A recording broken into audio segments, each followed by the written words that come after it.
blueberries. You know that. You know, if you let fruit sit out for 24 hours, not in cold temperature, then you're losing days on the shelf. We don't have soft in the clams. And soft is what we deal with the most in regards to weather. You know, as it heats up within the valley here, the berries tend to get softer.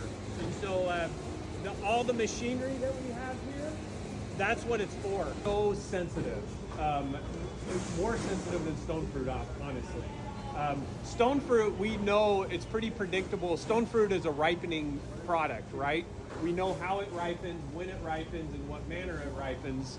Blueberries is not a ripening product. It doesn't ripen after you take it off the bush.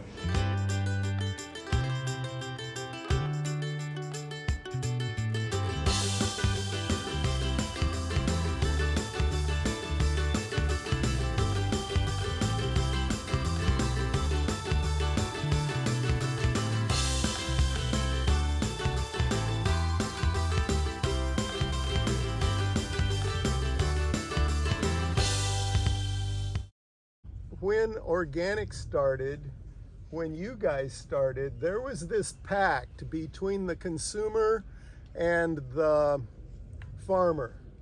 And the pact was, get the toxins out of my food, take good care of the people, take care of the animals, take care of the soil, and we'll pay you more money. Premium that goes to our workers, there's $1.50 a pound that comes back to the people. It doesn't come to us. And if all our product got the EFI premium, it would be about $1,000 per employee in the field and the shed. So it's better than a poke in the eye with a sharp stick. And it's a real deal. It's not greenwashing. It's not Tyson saying, look at our happy chickens running through the meadow. You know, it's a real deal.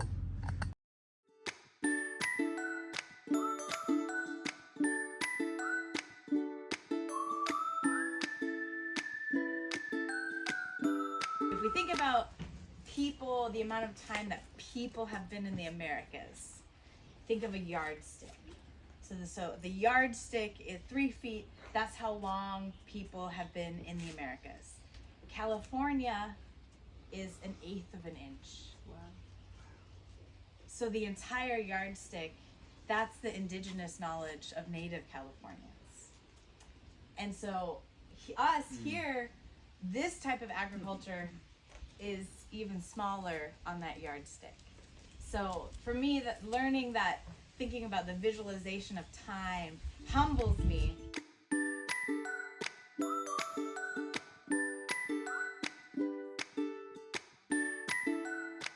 Once you pick it, there's no do-overs. You can't put it back, right? And they all first smiled and then freaked out.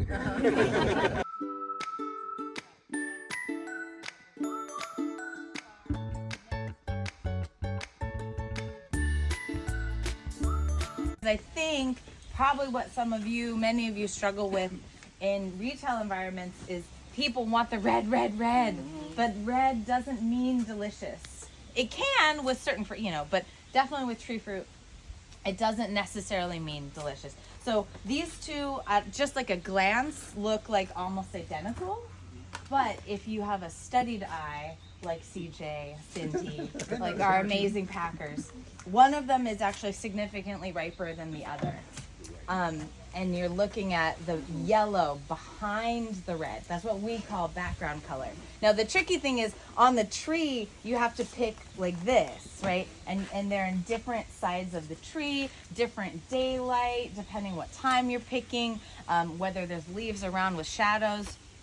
So the workers not only go by visual, but they go a lot by feel, because you have that's how you find them in the trees. But once we pack them, I'll show you the trick to revealing background color. You turn them over, and where the stem covered, where the fruit joined the stem, it covers the fruit, so it reveals the true background color.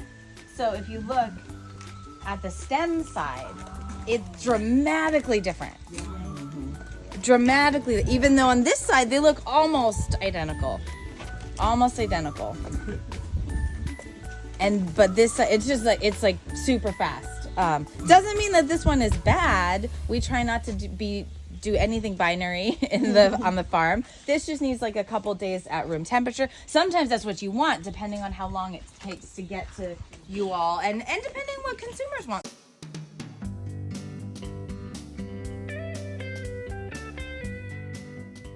You know, I had one of the worst farming years I've ever had. I didn't know how I was gonna make it, really, as a young farmer, and so at that same time, I had met Bianca Caprillion, my business partner, and we had talked about forming Fruit World, and so I realized I needed to get on the phone and start telling my own story, and not just sending the fruit to the packing house and, you know, maybe hopefully getting a check in 4 months that covers the expenses and hopefully then more. But so that's kind of how Fruit World started. And so what happened was started Fruit World to sell my own fruit and Bianca's family's fruit. And then what quickly happened is other growers came to me and said, I want a farmer selling my fruit. Could you also sell my fruit?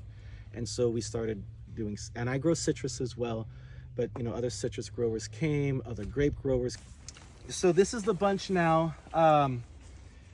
We already thinned, and we thin to make sure that once we get we want 1 to 2 bunches per cane.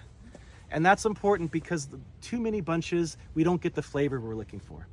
And you know, really we're all about the flavor, because without the flavor, we lose the whole experience, the eating experience. So the less fruit we have, the more sugar we can get into each bunch. So that's the idea for Fruit World. We are not eager to just take over the world. We just want to kind of do what we're doing and do it well, do it right, do it smart, and find those niches that, like what we're talking about today, you know, the areas that we can really have something unique and special. I mean, you know, lemons, I don't know how unique and special, but they go with everything, you know. Workhorse. Yeah, it's a workhorse commodity. Yeah. This is our philosophy. It either needs to go into Fruit World box, or there needs to be some good reason why it shouldn't.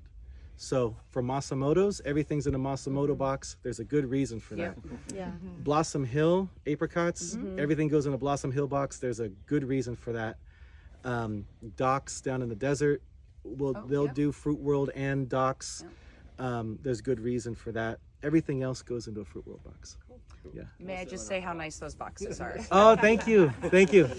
Yeah, we've enjoyed being bright and having fun. Fruit stripes come. Yeah, it's real fun. Yeah, thank you.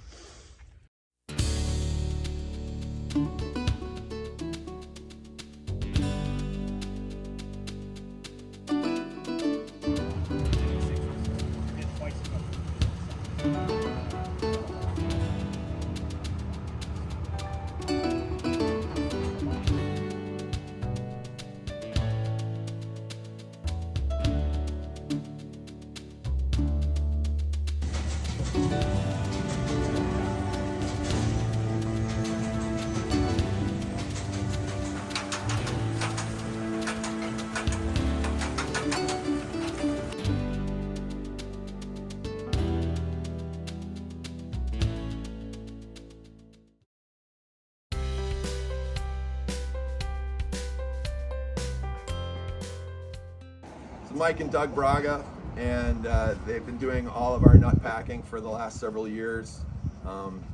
Anyone who's tried their nuts understands like the superior quality of what's going on here. I don't know much about the seasonality of nuts, or like what is the season for pistachios? Yeah, they bloom around the middle of April, and it's a really late bloomer compared to almonds over there bloom in February. It's not showy. It's not a flower. More like if you've seen grapes bloom. Right. And then what happens, it grows to full size like you see right now.